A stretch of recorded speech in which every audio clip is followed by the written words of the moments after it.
இயக்குனராக தமிழ் சினிமாவிற்கு அடியெடுத்து வைத்த சீமான் 1996ஆம் ஆண்டு நடிகர் பிரபு அவர்களை ஹீரோவாக வைத்து பாஞ்சாலங்குறிச்சி என்னும் படத்தை இயக்கினார்.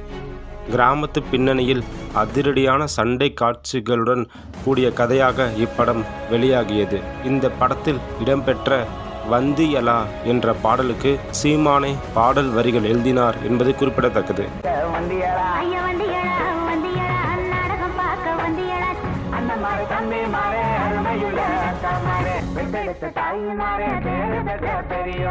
ஆயிரத்தி 1998ஆம் ஆண்டு இரண்டாவது முறையாக மீண்டும் பிரபுவுடன் கைகோர்த்த சீமான் இனியவளே என்னும் காதல் சார்ந்த படத்தை இயக்கினார். இப்படத்தில் இடம்பெற்ற கண்ணீருக்கு காசு, மலரோடு பிறந்தவளா என 2 பாடலுக்கு தானே வரிகளும் எழுதினார். மலரோடு பிறந்தவளா, உயிரோடு கலந்தவளா, இவள்தானா இவள்தானா இவள்தானா. சீமான் தன்னுடைய 3வது படமாக வீரநடை என்னும் படத்தை 2000ஆம் ஆண்டு இயக்கினார். நடிகர் சத்யராஜ் இதில் ஹீரோவாக நடித்துள்ளார். இப்படம் மக்களிடையே கலவையான விமர்சனம் பெற்றது.